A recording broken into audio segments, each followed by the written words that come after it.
Hello and welcome to my channel Inspiring Life Changes. My name is Colette and I'm here today to do a reading for the sign of Aquarius for a horoscope, intuitive horoscope reading.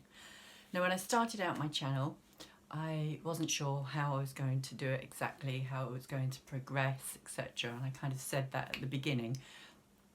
And when I do my tarot readings I have been doing kind of a quick horoscope kind of overlook, but the horoscope and the tarot readings are becoming too long together, so I've decided that the best thing to do is to separate the two of them so that you will be finding both your horoscope reading and your tarot reading coming out one after the other, whichever way round it is. I'm not quite sure which way it will end up, but I think I've already put out your tarot reading, Aquarius, so this is your horoscope reading.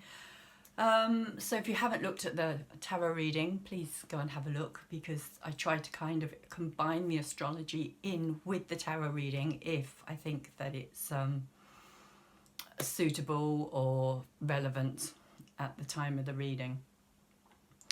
So for anybody, this is Aquarius Sun, Moon, Venus and Rising horoscope reading. For anybody who doesn't know where those placements are, there will be a free natal chart link in the description box down below. And I am just going to get into starting your reading. I have got notes, I have written it all down, so I will be looking at my notes. It has been channeled, so. And it's also based around the new moon, because the new moon lasts, the energy of the new moon lasts right up until the energy of the full moon, which is taking place on the 12th, I believe it's the 12th, 13th of December, depending on where you are in the world. So the new moon took place at 05 degrees and 10 minutes along with the sun, so they were both conjunct at the time, as they always are when it's a new moon.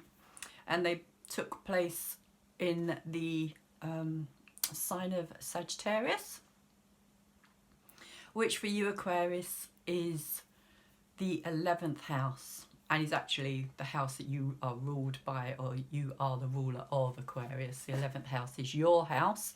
It is the house of friendships, communities, innovation, bolts out of the blue, new ideas, things that kind of come from left field in a way, ruled by Uranus and Saturn as well. So you've got that kind of real higher energy, which somehow I think Saturn helps you to ground into the physical realm as well. Saturn being the builder and the kind of ruler of Capricorn. Likes to get things done, but is slow in doing it, whereas Uranus is sudden and fast and things happen out of the blue. Like I said, Saturn takes its time. It's much more kind of build it brick by brick. Foundation has to be strong with Saturn. So because this has taken place in your 11th house, it's your house of Aquarius, as I said, you can expect some new and exciting changes within your friendships. Maybe starting something new in your communities and broadening of your horizons. Maybe even sudden unexpected decisions to try something you've never done before and make new friends as an added bonus. So that's what the Sagittarius new moon is saying for me, is that this is very much around your friendships and building those friendships and new friendships of people that you meet out of the blue, that suddenly you feel that you may have a very, very strong connection with and want to kind of build on that connection and take it into your future. So the 12th house for you Aquarians is Pisces, as it is for everybody, but your 12th house is ruled by Capricorn, which at the moment you have Saturn, Pluto, South Node and Venus entered into Capricorn a few days back. And now today we have Jupiter just joined Capricorn as well. So there's a real kind of party happening there known as a stellium in horoscope speak, which means that there's more than 3 planets in that sign.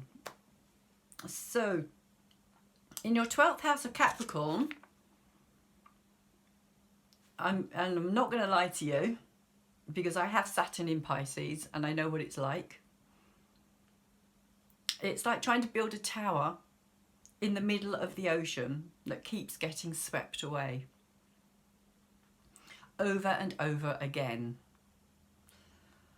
It is for you, Aquarians, and has been for some time with both these big malefics in your sign. So both Pluto and Saturn are known as malefics, which means that they both work through adverse conditions. So situations that happen to us that at the time are hard lessons that we have to learn, particularly with Pluto and Saturn together. They are very hard lessons that we have to learn, and it takes a long time as well. They're not things that we kind of learn overnight. These are things that happen, and it's only when we kind of look back that we can kind of see what we were being taught in these lessons, and they can be very painful lessons as well. So yeah, it is like kind of trying to build something, and it's very frustrating. But these are like tower moments. Like I said, it's a period of not being able to find stability. So you may feel that you've found some stability and you've got your foundations kind of set, but Capricorn likes stability. Pisces has a very different view on life. Capricorn likes to have everything set in stone because he likes structure. And Pisces Pisces wants to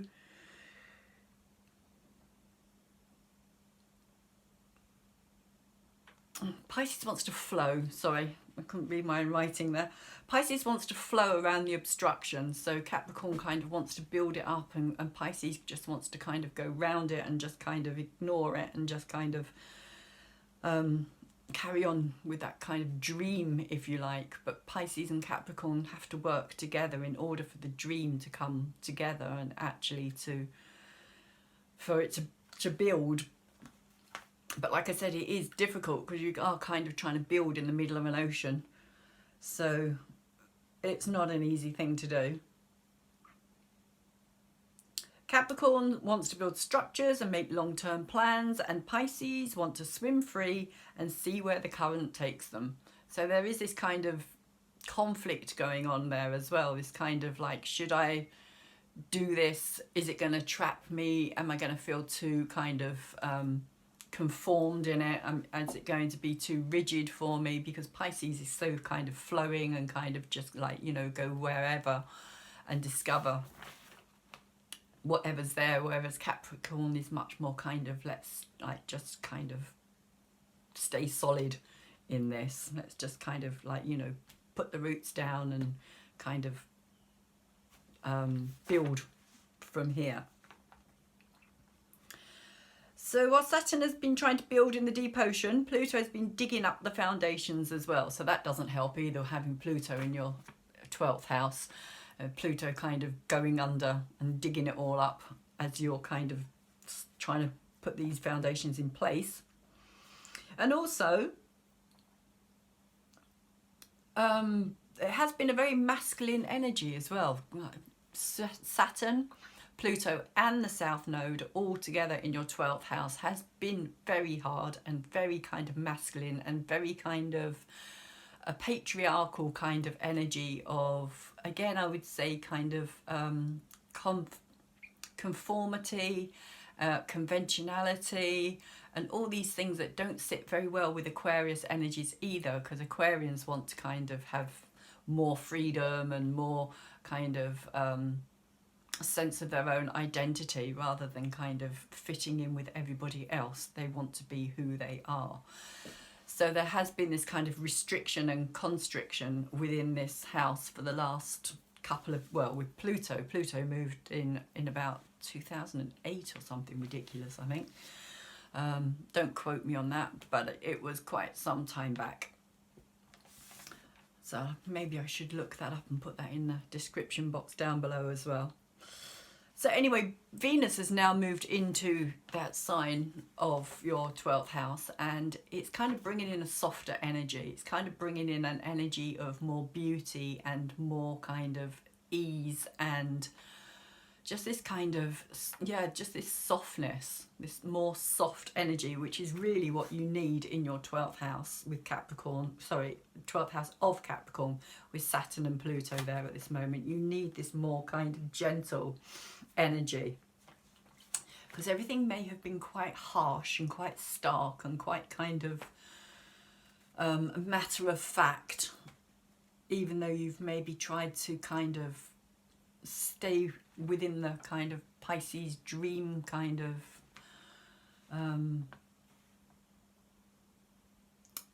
creative artistic flow. With Neptune reversed as well, it's not been easy.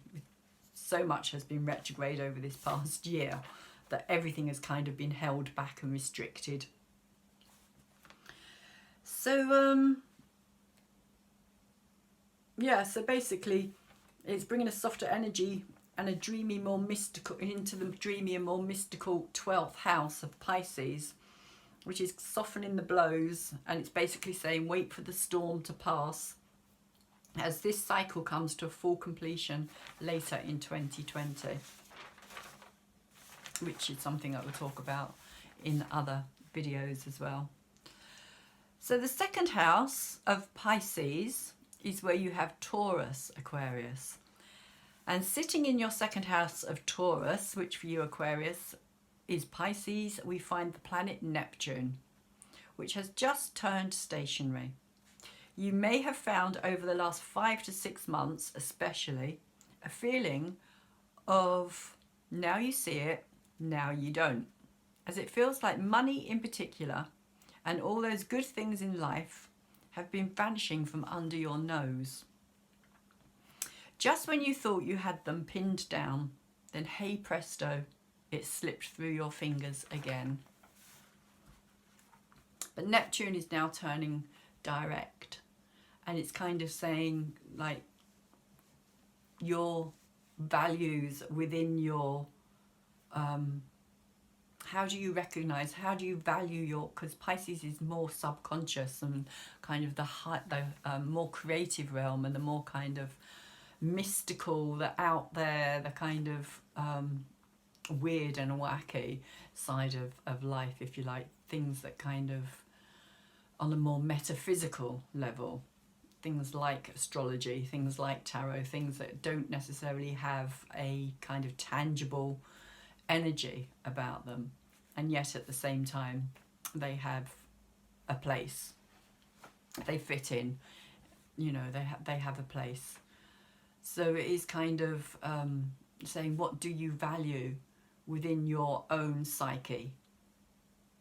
Do you value that enough? Not just on a financial level, but also on a kind of self-worth level as well. What is it about your psyche, your own psyche, that you kind of ignore or need to work with?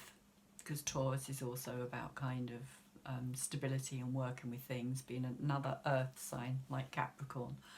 And so Taurus and all these planets in Capricorn are kind of trining each other at the moment, because they are both earth signs, so they are trying to give you some support here as well. Where you have Chiron literally is in your house of Gemini. It's in Taurus at the moment, but that for you Aquarius is your third house, and the third house is ruled by Aries, and it is third house of Gemini is where you will find the sign of Aries. And at this time Chiron has made its way retro to like backwards to 0, 1 degree and 32 minutes as of the new moon. This is taken from the new moon. It too will turn stationary direct, I believe, on the 12th of December. I think Chiron goes direct on the 12th of December at about 0, 1 degrees. So it's more or less made its way all the way back to the very beginning of the zodiac. the very start of the zodiac, which is interesting because in the house of Aries, or in the sign of Aries, sorry, should I say, the sign of Aries, it's all about kind of our needs and the way that we have had our needs met in the past. Chiron is the wounded healer. It's there to help us heal this side of ourselves that has not been valued or recognized, or the way that we need things. Do we need things? In Aries, we can be very kind of what's the word, impulsive because it's ruled by Mars. There's a kind of impulsive, kind of aggressive energy, demanding energy almost in a way. Because a baby, if you think of a baby just has needs. It doesn't know what those needs are. It just has these needs, and it just responds to the fact that it has needs. If it's in pain, it cries. If it's hungry, it cries. If it's wet or dirty, it cries. You know, it's like a baby needs warmth. It needs, and the only way that it can really let you know as a parent that it has these problems with it at that time, shall we say, is to cry, and for you to try and kind of do something about it. And if our needs are not met as a baby, we may then also have problems throughout our life, because this is our kind of conditioning and the patterns that get set very, very early on in our childhood that kind of work their way throughout our lives. And Chiron is here now to kind of try and heal those wounds. It's kind of bringing everything up to the surface in a way for us to look at it and say, what is it that I react to so very quickly? When I need something, how do I react? Is it a positive reaction? Is it a reaction that gets me into trouble? And in Aries, it's very kind of, like I said, it can be very impulsive and very kind of reactive and overreactive as well. And it can cause a lot of, knock-on effects of just wanting to have our needs met. But then if you've got the whole world, the whole collective, if you like, going through this situation at the moment, then we're all kind of in the same boat trying to heal the same wounds, shall we say, just in different areas. So for yourselves, I'd say it's about learning to use your voice in a way that is going to be, it's learning to use your voice, learning how to communicate it, learning to actually, rather than react to it, learning to communicate and say, this is my need, this is what I want, I need it because, and kind of put an explanation behind it, whether you say this to other people, whether you say this to yourself, but have a reason, find a reason that you can express why you need what you feel you need. And I think that for you Aquarians is really the major issue here, because it's in Gemini, it's in the house of communication, siblings, and kind of our day-to-day life as well. It's kind of saying you need to vocalize and kind of heal that side of yourself that maybe hasn't been allowed to express itself in the past in a way that maybe it should have done. And so it's saying, for me, it's saying to move forward using your words wisely as well. That was something else that came through, to use your words wisely, but with a newfound passion for your own learning and education for the future. So at the same time, you are kind of learning and educating yourself about yourself and about your needs and your communication. So the fourth house of Cancer, which for you Aquarians is Taurus, we have the planet Uranus. The innovative, fast-changing, electrical, bolts out of the blue ruler of Aquarius, Uranus. And in the fourth house of Cancer, the home, security, comfort, childhood. Emotional sensitivity, intuition, the mother. Uranus is here saying don't get too settled and comfortable, especially in the sign of Taurus, because Taurians are very rooted, they're very fixed, they're a fixed sign and they like what they like, put it like that.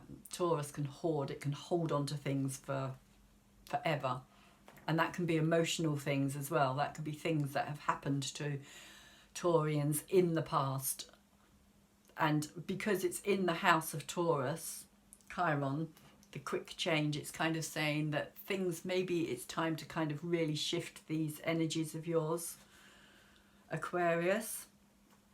And it's saying don't get too settled and comfortable, especially in the sign Taurus, who also loves its home comforts, and being a fixed sign like yourselves, Aquarius, likes to put down roots and stay happily ever after in one place, one relationship, one job. But Uranus is here to upset the apple cart and shake things up. Maybe lighten that load of all you've accumulated. Clear things out. If you've not used it, worn it, needed it, then pass it on to someone who will give it to a charity. And that's kind of like, you know, if you've not worn it for a year, if you haven't needed it for that year, if you haven't kind of used it for that year, then just clear it out, just get rid of it. This is what Uranus is kind of going to do. It's going to kind of clear out, not just on an emotional level as well, but also on a physical level too. It's like kind of time to clear your cupboards, time to clear all the junk out that you may have kept hoarded because of the fact that you have Cancer and Taurus together in the fourth house, and Cancer is that home, it is that security, and it can be things can become like a false sense of security, that the more we have, the more secure we feel, more kind of protected. And that's really a very Cancerian thing as well, is this need to kind of feel protected and safe and secure. And we can kind of do that by having too much, especially with Taurus, too many possessions, too many physical things, things that we no longer really need, and we need to kind of let them go and put them back out into the wider world, shall we say, pass them on to somebody else who's going to make good use of them. But in saying that, there's also a value there as well. So if it's something that you do value, and with Cancer there can be sentimentality behind it as well, because Cancers do have this real sentimental streak where something may, you know, it may be a ticket from like a show that you went to 20, 30 years ago, you know, but you've still got it. It's still tucked away in your drawer somewhere, because there's something, it reminds you of that day, that night, that event, and it brings back those memories when you go and you look at it, and you kind of, so there is this sentimental element to this as well. So, and with the Taurus energy, it could be quite kind of difficult, and that's possibly why Uranus is just going to go, that's it, time to clear it out. And you may find that you kind of have these moments where you just kind of go, right, clear it, and kind of bolts out the blue feelings that you don't maybe even recognise as being yourself at times, and you may kind of look back and think, oh, why did I get rid of that? But it is about value. It's all really down to like, is it of value? Is it worth keeping? Is it going to help you? Is it there for a purpose? So saying that, we move on to the 6th house of Virgo, which is your house of Cancer. And the 6th house of Virgo is in the sign of Cancer. So the sign of Cancer is ruled by your 6th house. It's where the North Node has been sitting for the last year. And there's a real connection between kind of the Cancerian energy and what I was talking about previously as well, with the Taurus and the Cancer energy. So to give you a bit of background about North Node and the nodes in general, it's the point of the moon where the moon's orbital path as it goes round round the earth and round the sun. It crosses over the ecliptic of the sun's path, twice a year. So you have a north node and you have a south node. And the north node is the point where we're all trying to get to, and the south node, historically, is the point that we're all trying to leave. Now, Indian astrology in particular talks about this point as being the point of karma. It's what we've come through with. It's kind of the energy that we understand. It's past life things. It's things that we've mastered and experienced. And it's also, the south node is where we return to when things get difficult for us, when we kind of feel that we want to just give up on life. We'll return to that point wherever the south node is in our individual charts, because that's what we already know. That's what we're happy with. That's what we're comfortable with. So the north node is where we're trying to get to.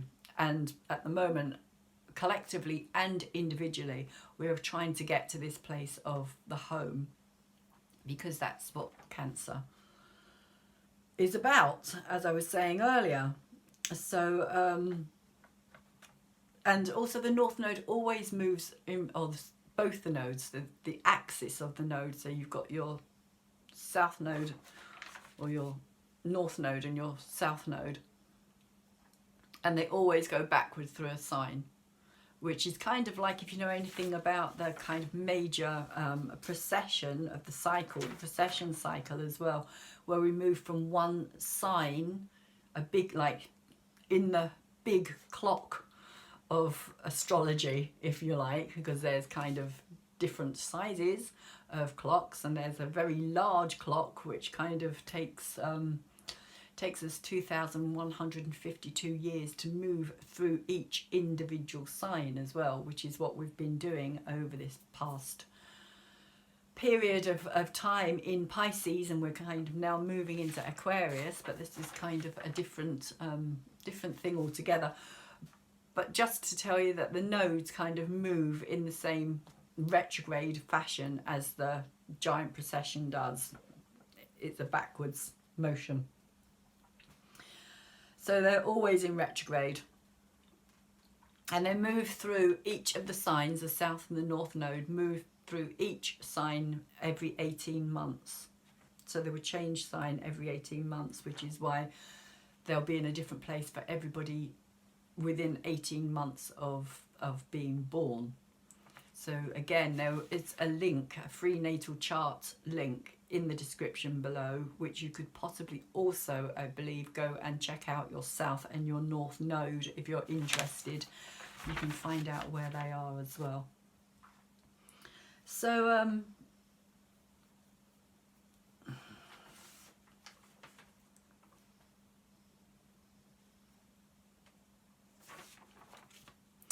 so for you, Aquarius, the north node is in the house of Virgo, which relates to your work area and service to others, as well as your health.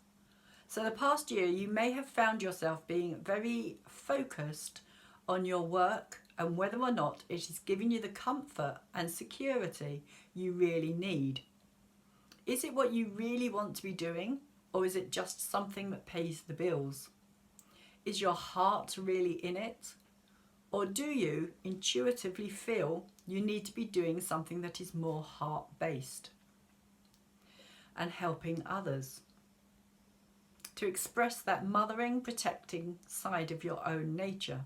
Maybe you'd like to start up your own business as a childminder.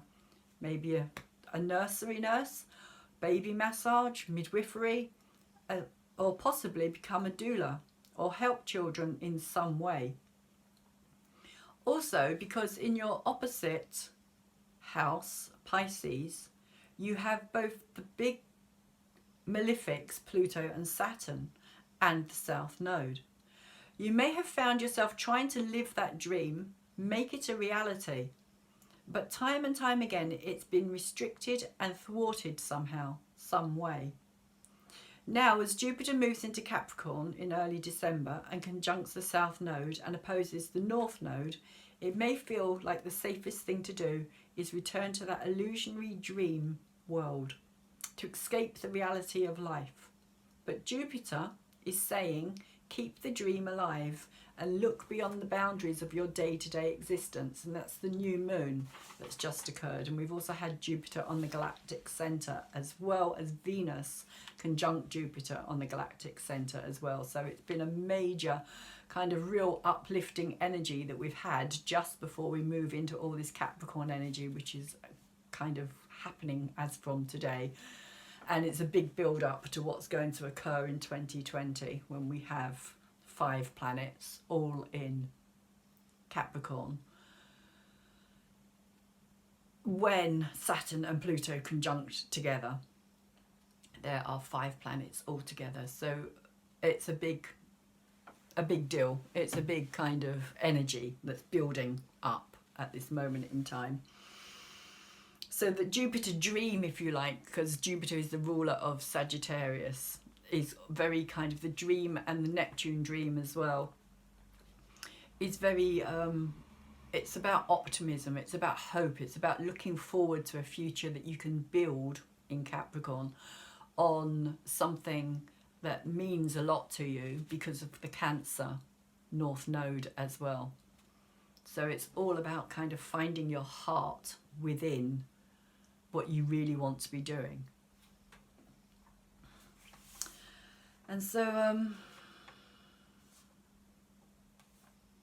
yeah, look beyond the boundaries of your day-to-day existence. Do something differently. Break through the routine and the habits. Look for the mystery and the magic of life that somehow you may have lost in the mundane details. And have belief in yourself. And with Venus also opposing the North Node and conjunct South Node, trust your heart to take you in the right direction.